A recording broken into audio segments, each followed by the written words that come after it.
Time now for a look at some of the other stories making headlines this morning. At 24 past the hour, the president of Harvard is taking a 25% pay cut amid the university's battle with the Trump administration.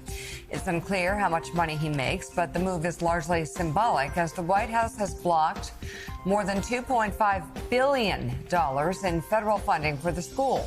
Harvard has been trying to offset those costs by pausing hiring and merit-based raises for some non-union faculty members. So, John Lemire, the New York Times had an article, Michael Schmidt had an article out last week that Harvard loses any way you look at this. Even if they win the court battle, how are they going to get funding over the next several years for the research money? And as much as any school since World War II, Harvard has become very dependent on money from the federal government for research and development because that's how the United States invests in research and development. They go to the best schools, spend a lot of money.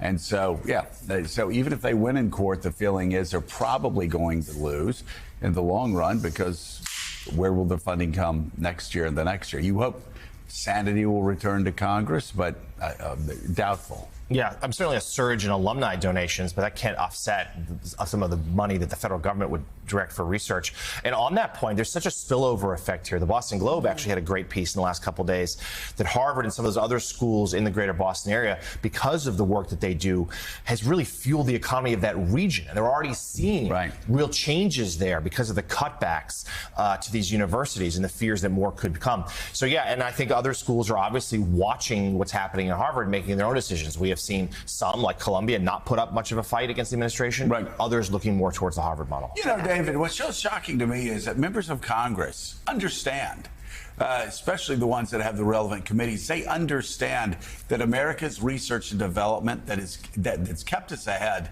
whether you're talking about the military-industrial complex, whether you're talking about Intel, whether you're talking now about AI, whether you're talking about the technological revolution of the early 1990s, that happened. So much of that was fueled out of research and development coming from whether it's Harvard, MIT, Yale, Penn, Stanford, the best schools on the planet.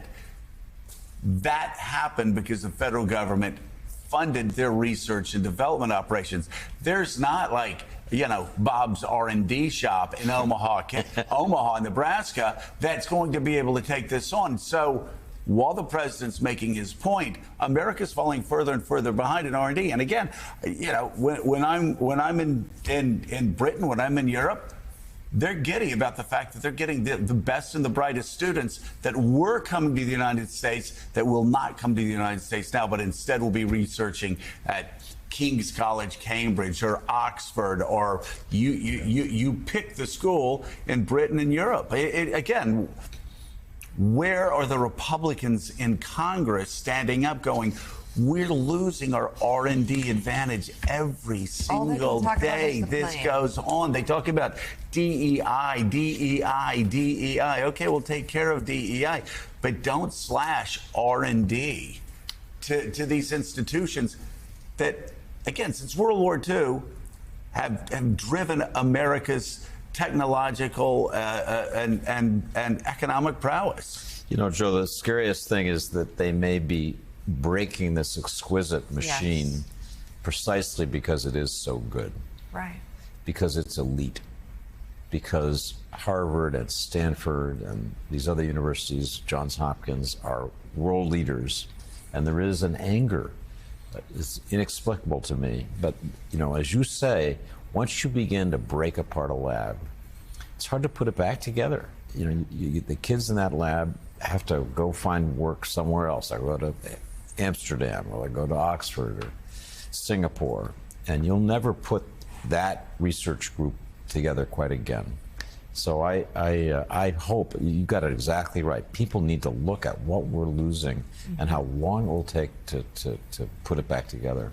Yeah. Officials in Argentina are combing through a startling discovery.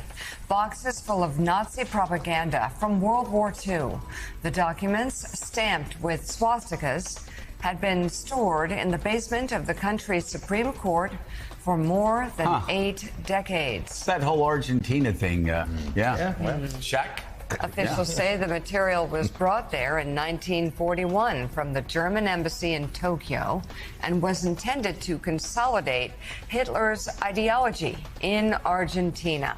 Researchers and members of the local Jewish community held a ceremony as they began to catalog the contents. We'll follow that. And overdose deaths in the U.S. fell by nearly 30,000 last year, the largest one-year decline on record. An estimated 80,000 people died from overdoses in 2024, according to the CDC. That is down 27% from the year prior. That previous largest one-year drop was 4%. However, annual overdose deaths remain higher than they were before the pandemic. Experts cite several factors for the decline, from the increased availability of overdose-reversing medications to expanded addiction treatment. And the question is, are those going to be cut now? I've heard the possibility that some of that funding is going to be cut as well. But you look, 2024, we saw crime down. We saw a lot of economic factors going up, a lot of teenage pregnancy way down, overdose deaths way down, a lot of quality of life and social trend lines going in the right direction in 2024. Yeah, I mean, this is objectively good news. We debate things. Politics is injected into everything, but this is good news when there were 30,000 fewer deaths last year than the year before. 27% decline in drug fatalities. Still way too many, over 80,000 a year. It's still the leading cause of death for young people in America. The CDC, under the Trump administration, did inject a little politics into their announcement of this, giving President Trump credit for it.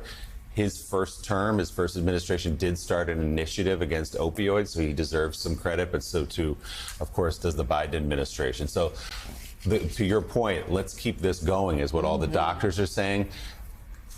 Concurrently, you had HHS Secretary Kennedy up on Capitol Hill talking about the cuts he's going to be making to that department. And these doctors are saying, please, we're moving in the right direction on this epidemic in our country. Please don't make those cuts. Well, speaking of, coming